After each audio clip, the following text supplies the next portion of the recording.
One, two, three.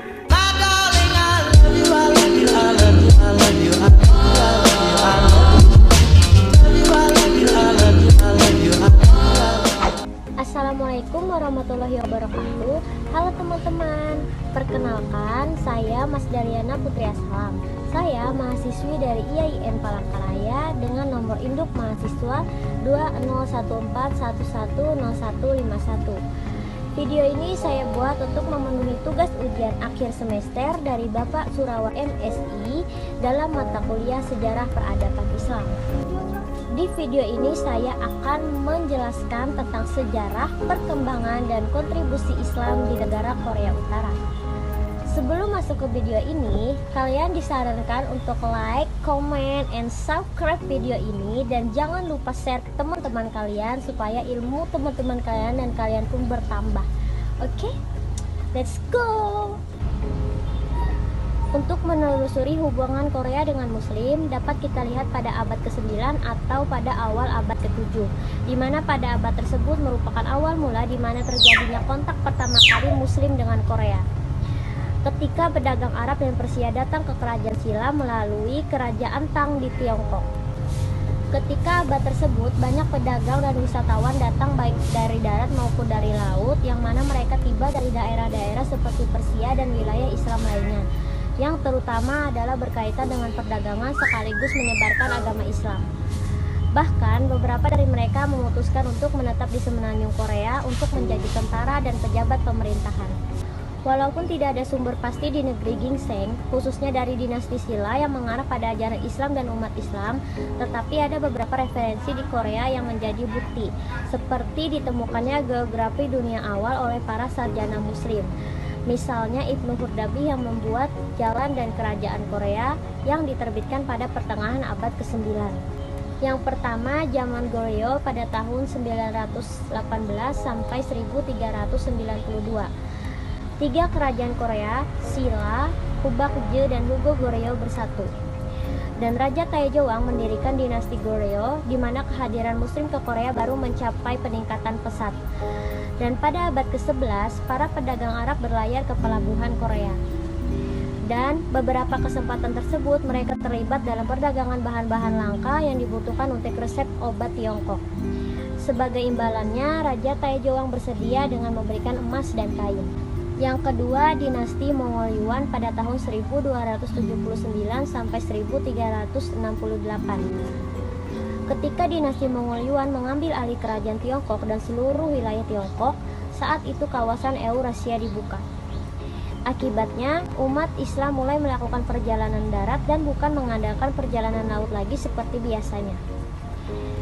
Selama dinasti ini, banyak sekali masyarakat non-Mongol yang dipekerjakan. Beberapa dari mereka adalah orang Arab, Persia, Muslim Asia Tengah, Turki, dan Udyur. Mereka bekerja untuk membantu menjalankan pemerintahan kekaisaran, seperti bertugas di bagian tentara dan bagian administrasi. Pada saat itu, banyak pejabat Muslim dari Mongol dikirim ke Korea dengan tanggung jawab untuk memeriksa dan memperhatikan apakah instruksi yang diberikan kepada dinasti Goryeo berjalan dengan baik, yang menyebabkan banyak pedagang Muslim untuk membuka toko-toko di Korea. Yang ketiga, dinasti Joseon tahun 1392 sampai 1910. Pertumbuhan yang cepat antara kerjasama Muslim dengan Korea terhenti pada tahun 1427 silam. Selama dinasti Joseon yang diperintah oleh Sejong Agung, warga Korea Muslim dilarang melakukan ritual Islam dan mengenakan pakaian tradisional. Kebijakan tersebut untuk mendukung norma-norma masyarakat Korea. Bahkan, dinasti hanya mempertahankan kontak teratur dengan Tiongkok dan kerajaan Jepang, tetapi terisolasi dari seluruh dunia. Itulah sebabnya pada dinasti ini dicap sebagai pertapa kerajaan. Dengan demikian, pada tahun 1427, hubungan dari Korea dengan Muslim pun terhenti. Kala itu, masyarakat Muslim diperkirakan mencapai 200 orang dan itu hanya dalam tahun pertama. Pada tahun 1960, keanggotaan bertambah dan menjadi 3.000 Muslim di Korea. Pada tahun 1967, Korea Muslim Federation mendirikan dan membuka Masjid Pusat Korea di Itaewon, Seoul pada tahun 1976. Dan ternyata hal tersebut telah memicu minat masyarakat Korea dalam memeluk agama Islam. Tak lama setelah setahun pasca pembukaan masjid tersebut, yang awalnya tercatat ada 15.000 orang Muslim Korea, dan ternyata setelah kembali dihitung jumlahnya melonjak menjadi 35.000 orang. Dan inilah yang mengakibatkan pembangunan 5 masjid secara bersamaan pada tahun 1990.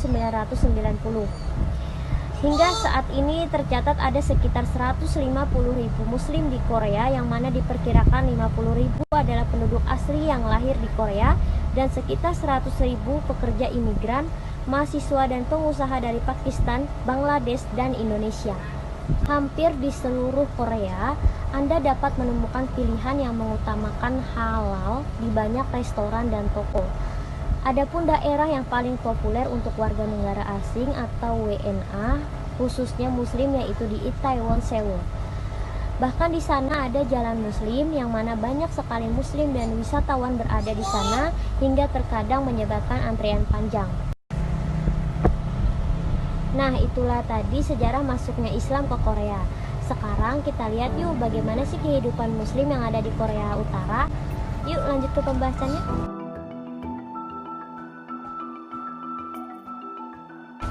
Kebijakan pemerintah untuk menutup akses informasi menjadikan penduduk Korea Utara terisolasi dari dunia internasional.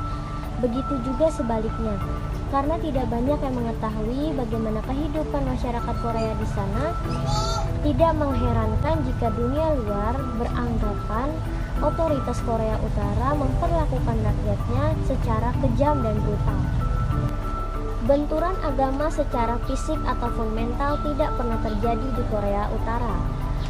Salah satu bukti dari kemajemukan tersebut adalah dengan berdirinya Pyongyang Mosque, yang menjadi satu-satunya masjid di negara ginseng tersebut.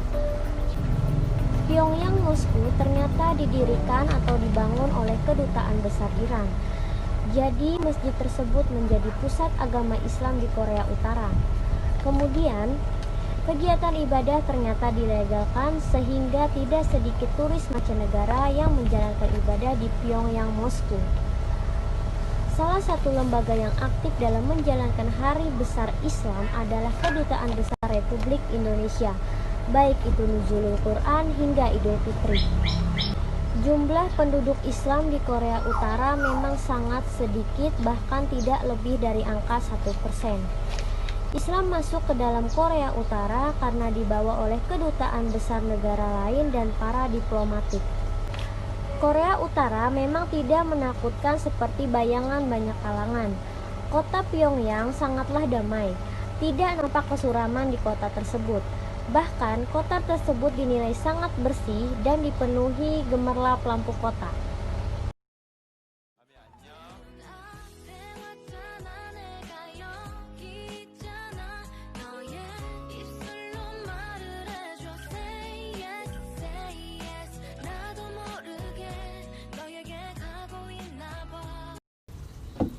Nah, itulah tadi sedikit penjelasan dan pembahasan tentang perkembangan Islam di negara Korea Utara. Sekian dari saya. Wassalamualaikum warahmatullahi wabarakatuh. Terima kasih.